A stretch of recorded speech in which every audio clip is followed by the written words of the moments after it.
sourate 104, c'est ça? Oui. 104. Au nom d'Allah, le tout miséricordieux, le très miséricordieux. Malheur à tout calomniateur, diffamateur, qui amasse une fortune et la compte, pensant que sa fortune l'immortalisera,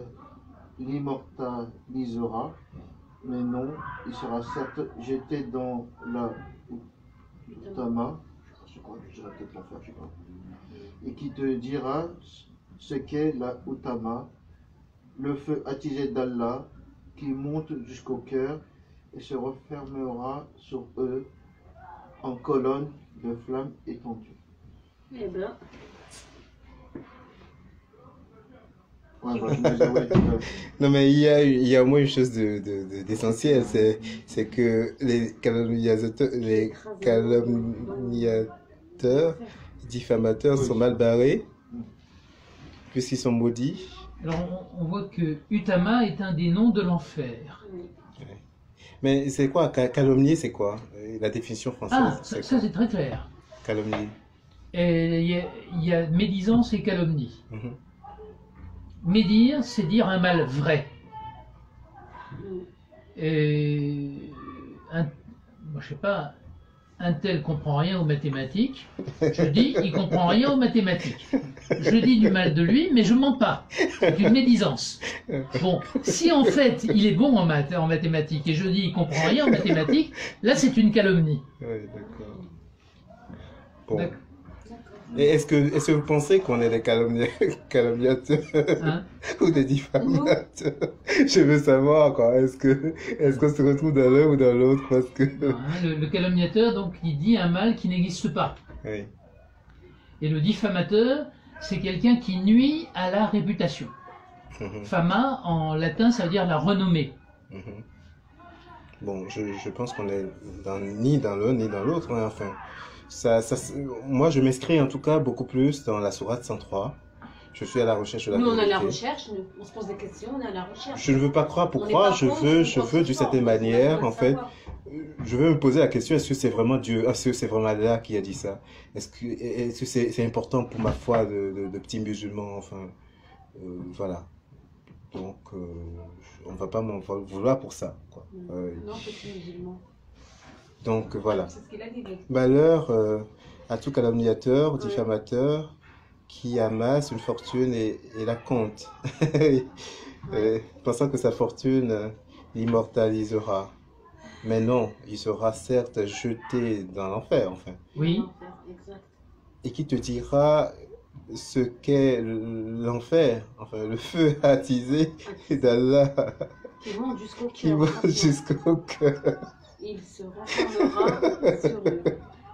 Eh ben, Non mais ça ne dit rien de mauvais, ça ne dit rien de faux, hein, enfin. oui.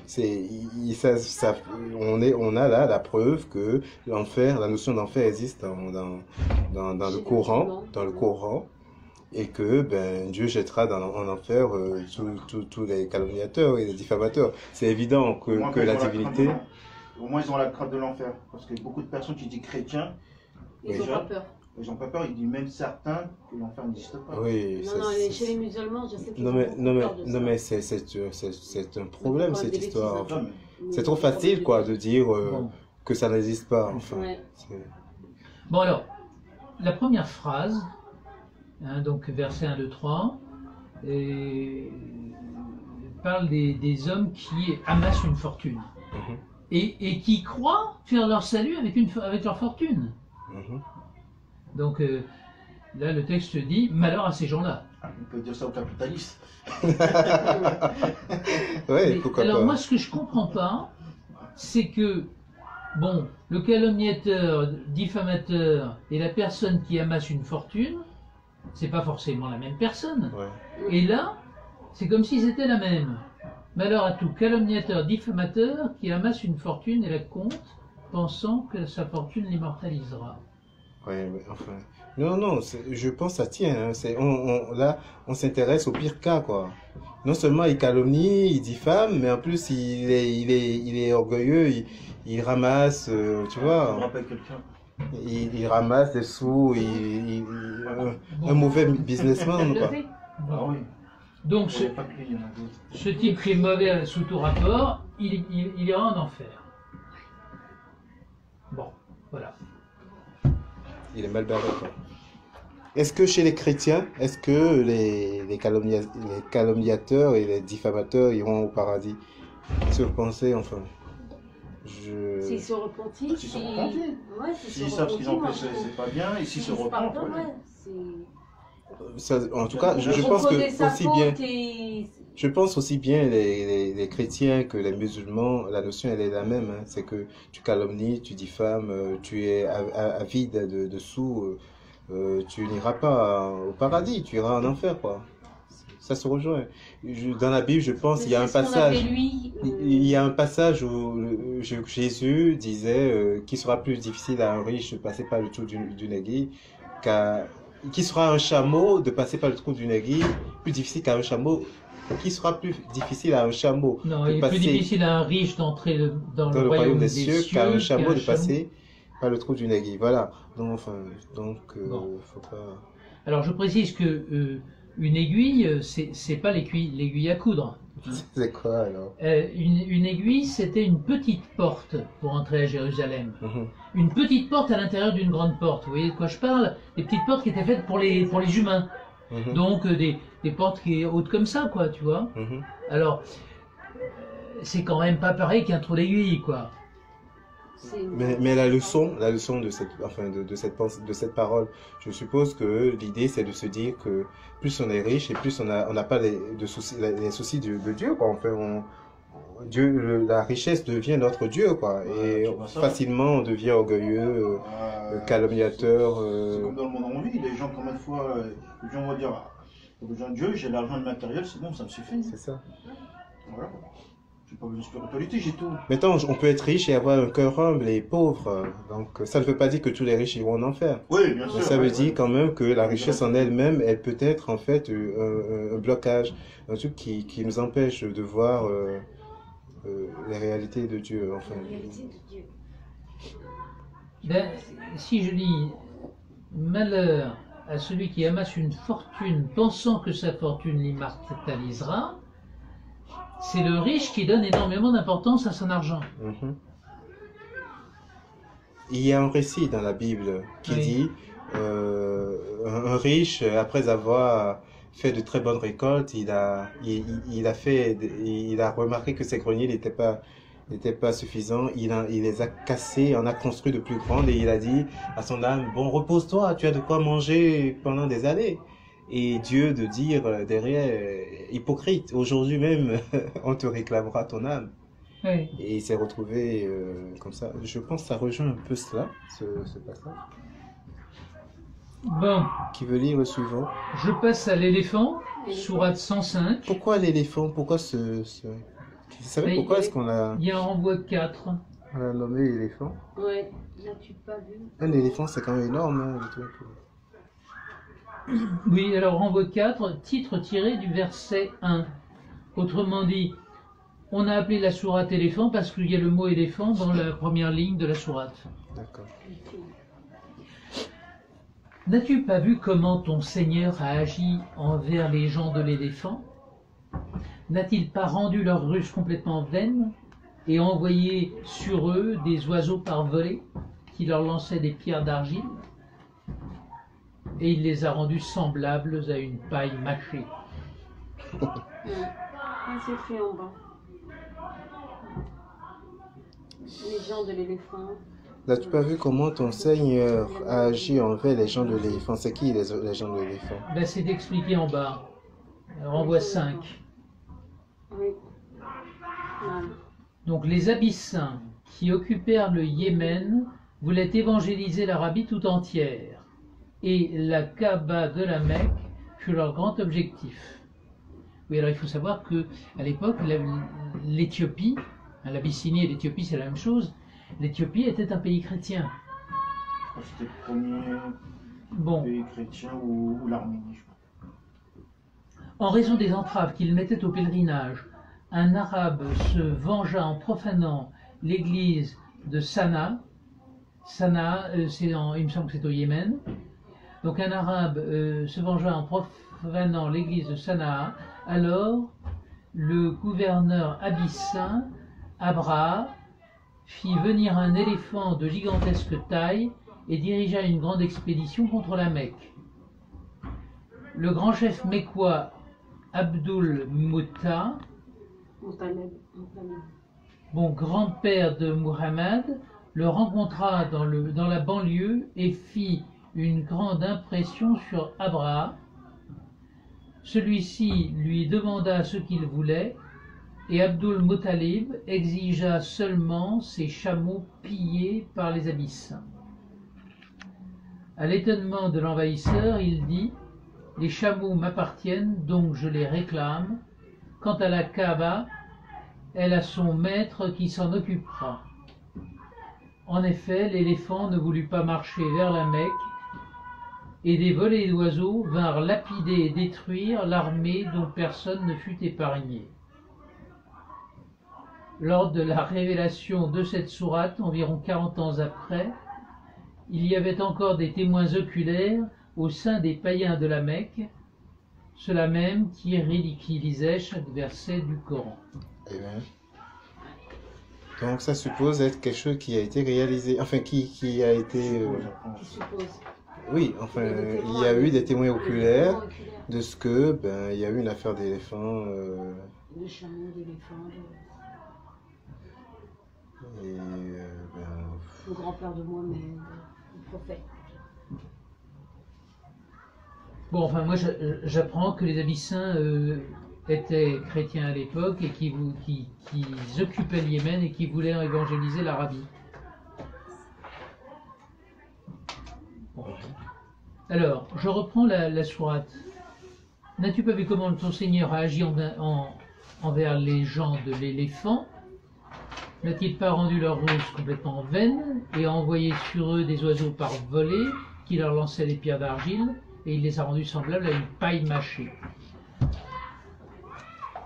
Bon, ça veut dire, ben écoute, fais donc confiance en Dieu puisqu'il te défend contre l'ennemi.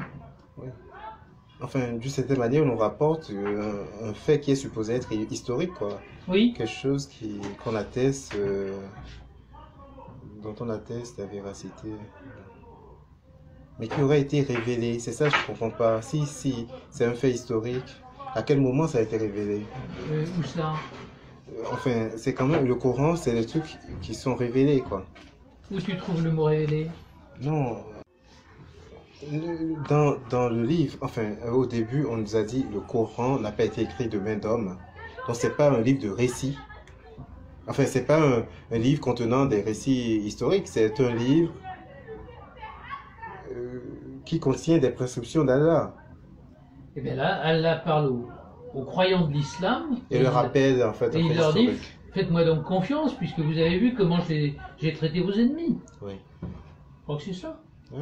Comme ça, vous êtes victorieux, et voilà. Si tu crois pas en lui, tu ne seras pas victorieux.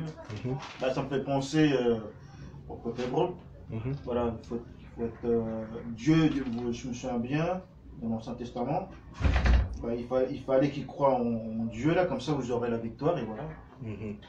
Avec les prophètes, Moïse, Abraham. Oui. Oui, bien sûr que dans la région chrétienne, quand même, il y a plusieurs scènes où Dieu est allé, enfin, a sauvé son peuple, quoi, de l'envahisseur. Donc voilà, donc apparemment, ça rejoint ça. Ok. David, Le verset suivant, ça dit quoi?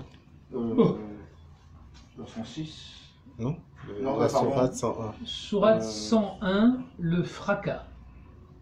Julien. Le fracas. Qu'est-ce que le fracas? Et qui te dira ce qu'est le fracas? C'est le jour où les gens seront comme des papillons éparpillés et les montagnes comme de la laine cardée. Quant à celui dont la balance sera lourde, il sera dans une vie agréable. Et quant à celui dont la balance sera légère, sa mer est un abîme très profond. Et qui te dira ce que c'est? C'est un feu ardent. Qui a compris quelque chose? Non, pas moi. Moi, je pense que la balance, ça fait penser au jugement dernier, donc, et où on mettra d'un côté de la balance tous les bons actes, enfin, de Les l'autre bonnes et côté mauvaises les actions. bonnes et mauvaises actions. Et donc on dira, ben écoute, si tu as le malheur ce jour-là d'avoir une balance qui penche vers le mal, Je la crois que balance sera lourde. les bouddhistes, c'est ça aussi. Ouais. Les bouddhistes, c'est ça aussi. Bodhi, c'est quoi? Les bouddhistes, en fait. Oui. Ah oui, les bouddhistes. C'est ça aussi, c'est pareil. Parce que j'ai Mais étudié un les peu le bouddhistes, je bouddhisme, pense c'est qu'ils parlent d'incarnation, de réincarnation. On Oui. dit, quand ta balance est lourde, tu réincarnes en quelque chose de positif, de bon, quoi. Alors que quand ta balance elle est négative, c'est que tu reviens en animal, un truc pour souffrir, enfin. Oui, parce que tu as une vie antérieure, tu as fait quelque chose de mal. Ouais. Bon, enfin, moi, oui, j'ai trouvé le sens du fracas. Là, il y a un renvoi qui dit que le fracas est une appellation métaphorique de la résurrection. Autrement dit, on pourrait lire Ouais. la résurrection. Qu'est-ce que la résurrection? Mhm. Et qui te dira ce qu'est la résurrection? Ouais. C'est le jour où les gens seront comme des papillons éparpillés et les montagnes comme de la laine cardée. Quant à celui dont la balance sera lourde, il sera dans une vie agréable. Et quant à celui dont la balance sera légère, sa mer est un abîme très, très profond. Alors, les versets 4 et 5, c'est le jour où les gens seront comme des papillons éparpillés et les montagnes comme de la laine. Ça me fait penser à un séisme, un truc où il y a du désordre, quoi, le tremblement de terre, tu vois, il y a du désordre un peu partout. Euh, euh, c'est comme si, en fait, finalement, à travers ce verset, on est en train de nous dire que au dernier moment, Dieu frappera les humains, quoi. Il fera tomber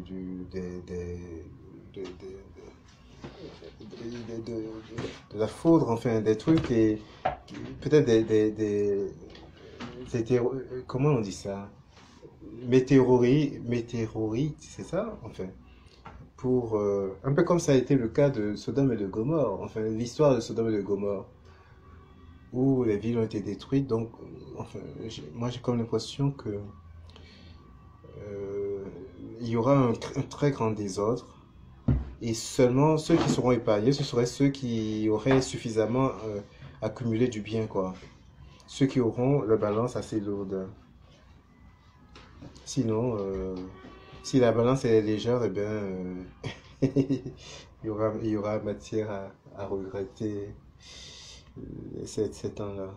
Qu'est-ce que vous en pensez? Ben, moi, le mot résurrection ici, je crois qu'il signifie fin du monde. Oui. C'est la fin du monde, les humains ressuscitent et ils sont jugés. Alors, les gens seront des papillons éparpillés.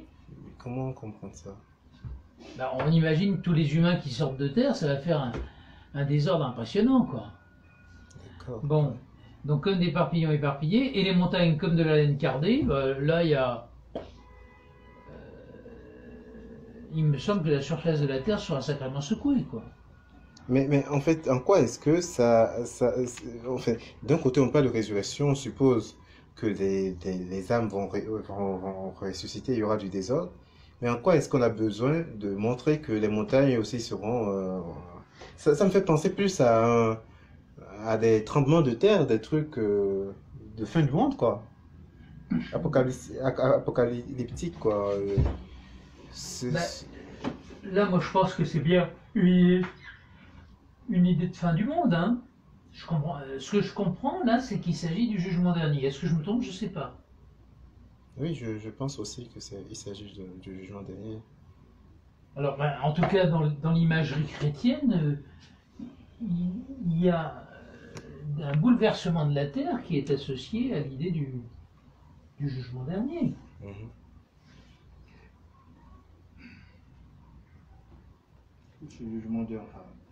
C'est jugement dernier ou non, je dirais pas la personne, parce que si c'était une personne, il aurait pas dit les gens déjà. Oui, Donc ça concerne plusieurs personnes, quoi. L'humanité, en un mot. Ça concerne le genre humain, quoi. La fin. Ou la fin du monde, ou ouais, la fin du monde, c'est ça? Oui, la fin du monde. Et où il y aura probablement des tremblements de terre, et ce qui fera que les montagnes seront comme de la laine, enfin, il y aura des magmas partout. Et il y aura des humains éparpillés comme des papillons, etc. Donc, la sourate qui suit. La Bon. course aux richesses. Je veux dire. La course aux richesses vous distrait jusqu'à ce que vous visitiez les tombes, mais non, vous sauriez bientôt. Encore une fois, vous sauriez bientôt. Sûrement, si vous saviez de science certaine, vous verrez certes la fournaise, puis vous la verrez certes avec l'œil de la certitude, puis assurément, vous seriez interrogé ce jour-là sur les délices. La course aux richesses vous distrait. Ça me paraît une vérité fondamentale pour tout croyant. Courir, on ne peut pas servir de maître, dit-on dans la Bible, je pense. Donc, courir vers la richesse, c'est faire de la richesse de maman, en fait, son Dieu. Donc la course aux richesses vous distrait jusqu'à ce que vous visitez les tombes. Et le jour des enterrements, on se rappelle subitement que, ben, tiens, il y a une réalité qui nous attend et que ben, ça ne va pas, on ne va pas l'emporter, quoi. Donc je cours derrière l'argent jusqu'au jour où j'entends quelqu'un est mort et je me retrouve devant cette réalité. Parce qu'il n'y aura pas l'argent avec toi quand tu vas mourir. Oui. Et on dit, mais non, vous saurez bientôt. Encore une fois, vous saurez bientôt. Bon, vous saurez bientôt, vous saurez bientôt. Sûrement, si vous saviez de science certaine, vous verrez certes la fournaise, puis vous la verrez certes avec l'œil de la certitude. Puis, assurément, vous serez interrogé ce jour-là sur les délices. C'est vrai que les autres versets, j'ai du mal à percer le sens. Mais, alors, en tout cas, on nous met en garde deux fois. Vous saurez bientôt, vous saurez bientôt. Non, c'est important, vous saurez. Et on dit, si vous avez la science certaine, donc si vous avez toutes les connaissances, vous verrez certes, vous verrez certainement la fournaise. Comment peut-on voir la fournaise? On ne peut pas la voir maintenant, non? Ou c'est possible de la voir maintenant? Puis vous la verrez certainement avec l'œil de la certitude. Puis assurément, vous serez interrogé ce jour-là sur les délices.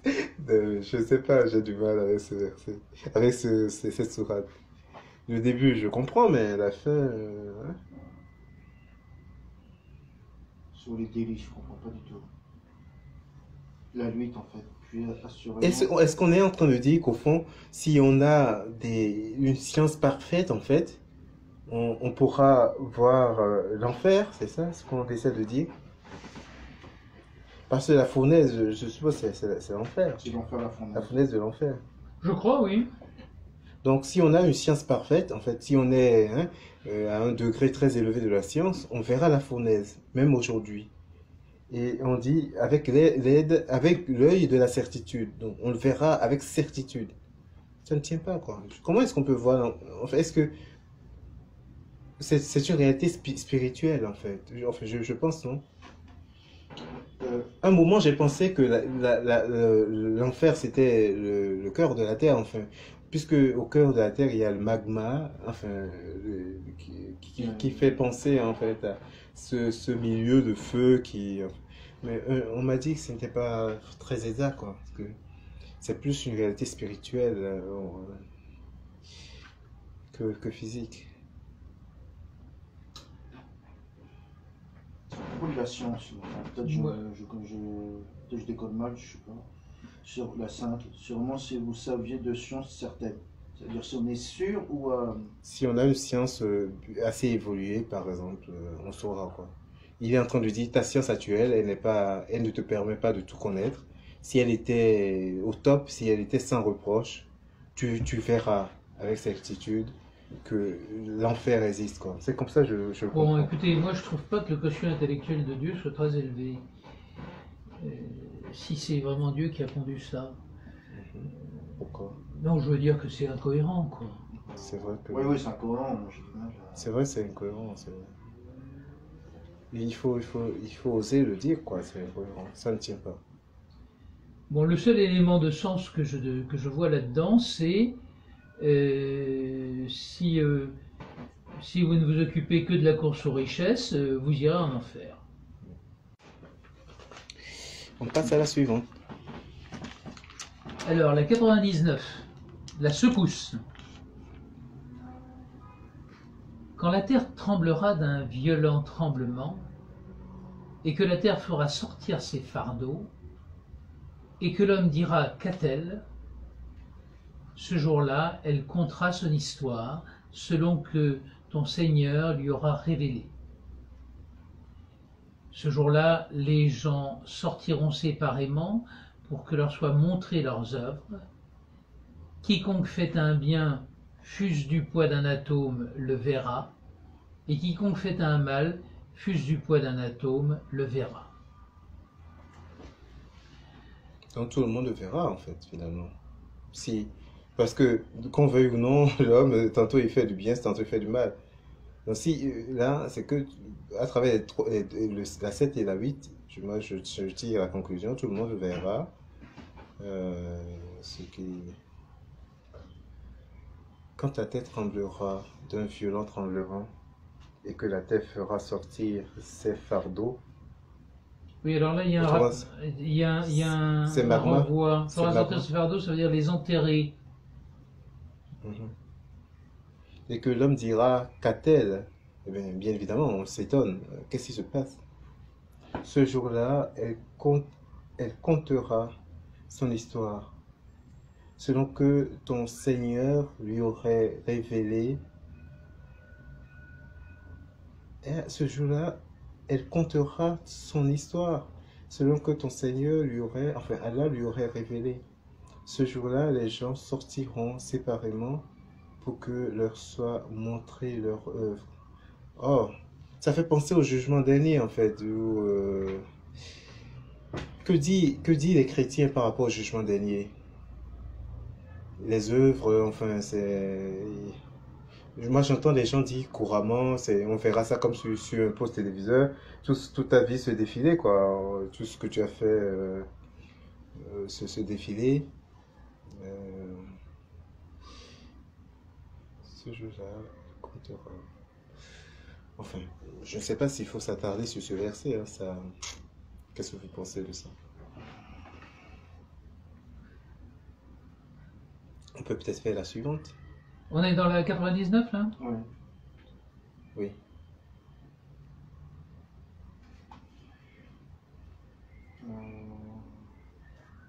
Moi, c'est la 100, c'est ça, faut lire? La 100, oui. Les coursiers. Enfin, moi, le seul élément de sens que je tire de la 99, c'est que tout acte d'un homme est pris en compte pour son salut, soit pour, soit contre son salut. Je ne pense pas que ça aille à l'encontre de la vision chrétienne du Non, salut. non. Al-Adiyat, les coursiers. Alors c'est encore pré-Égir, hein. Donc il était à la Mecque et en position faible. Par les coursiers qui allaitent et qui font jaillir des étincelles, qui attaquent au matin et font ainsi voler la poussière et pénètrent au centre de la troupe ennemie. L'homme est certes ingrat envers son Seigneur, et pourtant il est certes témoin de cela. Et pour l'amour des richesses, il est certes ardent. Ne sait-il donc pas que lorsque ce qui est dans les tombes sera bouleversé, et que sera dévoilé ce qui est dans les poitrines, ce jour-là, certes, leur Seigneur sera parfaitement connaisseur d'eux.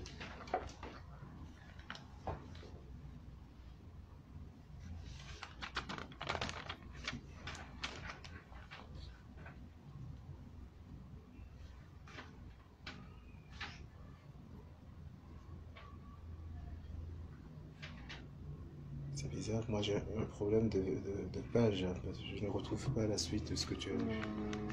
Mais normalement, les versets 10 et 11 se trouvent dans la page suivante, dans le sens européen, quoi. Dans le sens arabe. Ah, Dans le sens arabe. peut-être de ce côté. C'est-à-dire qu'il faut aller vers la gauche. Moi, j'ai de gauche à droite. Oui, d'accord, d'accord. Oui, j'ai oublié, c'est vrai. Et que sera dévoilé ce qui est dans la poitrine. Ouais, ce jour-là, certes, le Seigneur sera parfaitement. Qu'est-ce que vous avez à dire par rapport à ça? Attention.